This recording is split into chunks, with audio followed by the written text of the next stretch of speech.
everybody. Today I'm here to talk with you about fitment and layering. A question I get fairly frequently. One, just what size do I wear and how to compare that for sizes that you may be getting.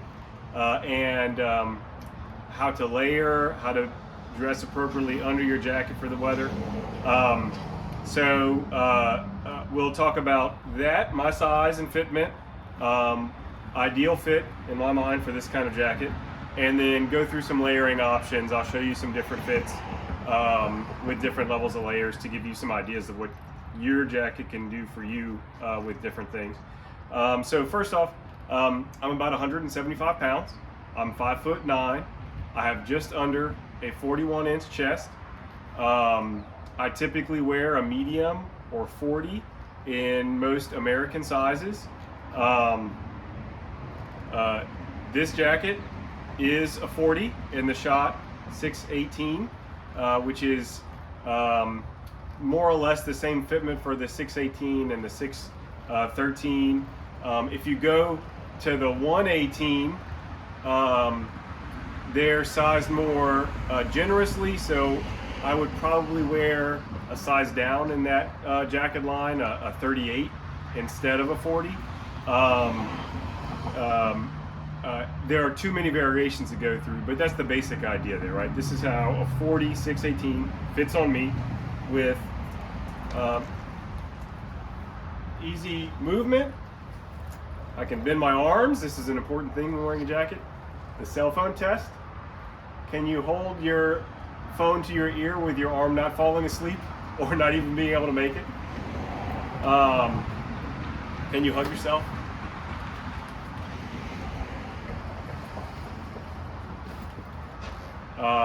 Just in general, can you grab a steering wheel or handlebars without feeling constricted?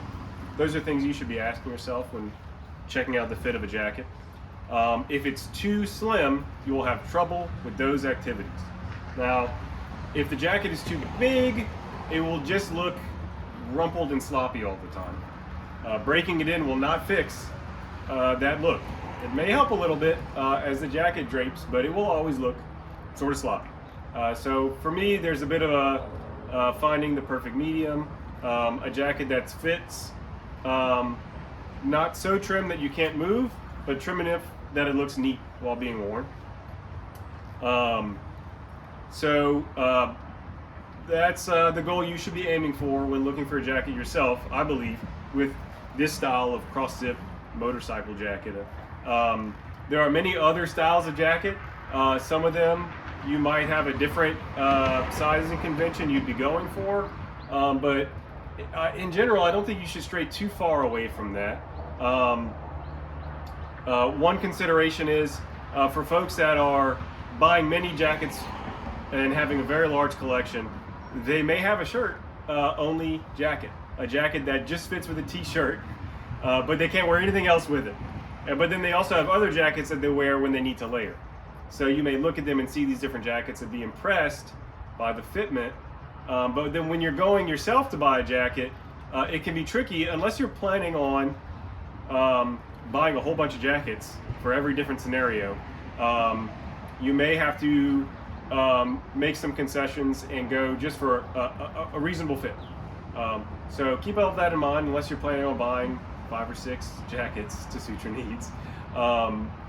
And trying to get the best bang for your buck.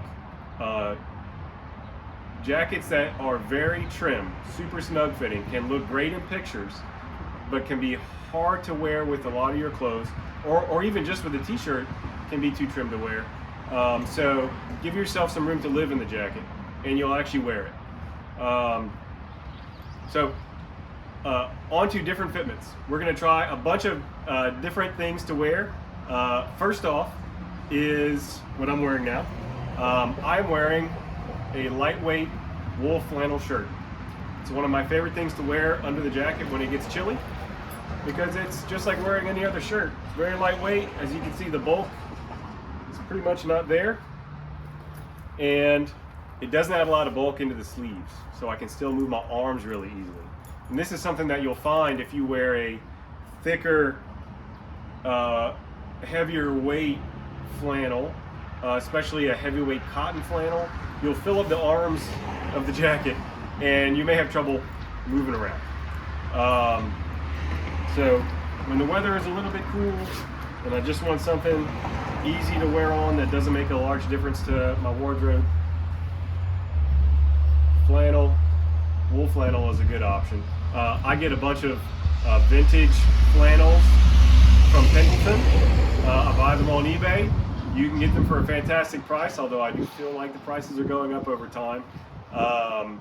But with a little patience, you can find some great woolen flannels from Pendleton at a really great price.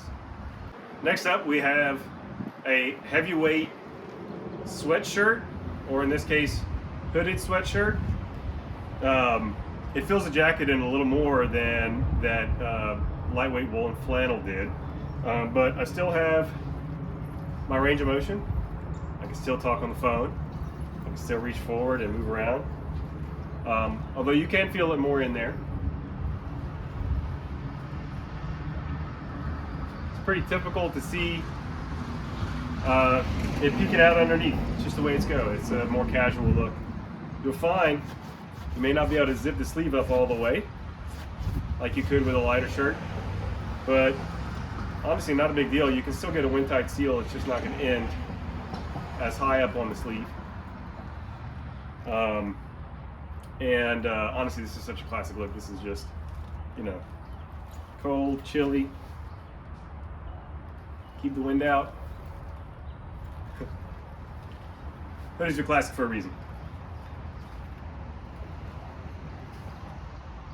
Speaking of sweaters, you could also class it up a bit with a nice sweater that has a contrasting knit or pattern on it.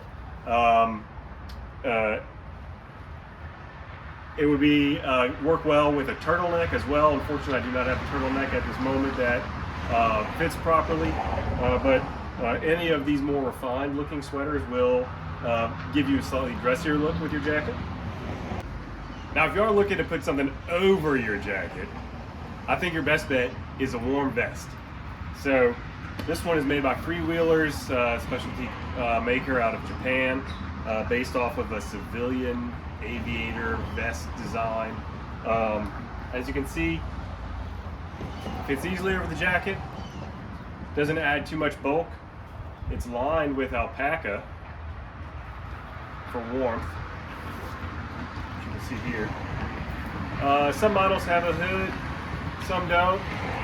The one I got happened to have a hood. I enjoy the hood, and it feels cozy. So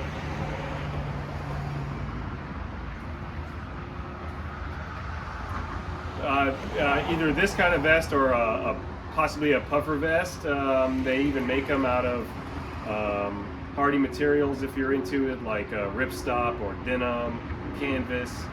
There are some even all leather ones if you're really interested in getting an all leather puff vest. There's some vintage Levi's and other makers that you can find used that have them, that have a cool retro look. What I would not do is put an overcoat over your jacket. Something about it is just too much of a mashup. It doesn't quite work, which you'll see here. I mean, you could, but why? All right, y'all, so there we have it. Quick overview of some fitment ideas for your Schott 618 and motorcycle jackets in general. Some ideas to wear everything from lightweight flannels to heavyweight hoodies, stuff to put on over your jacket. I'd love to hear how you style your jacket when it gets colder.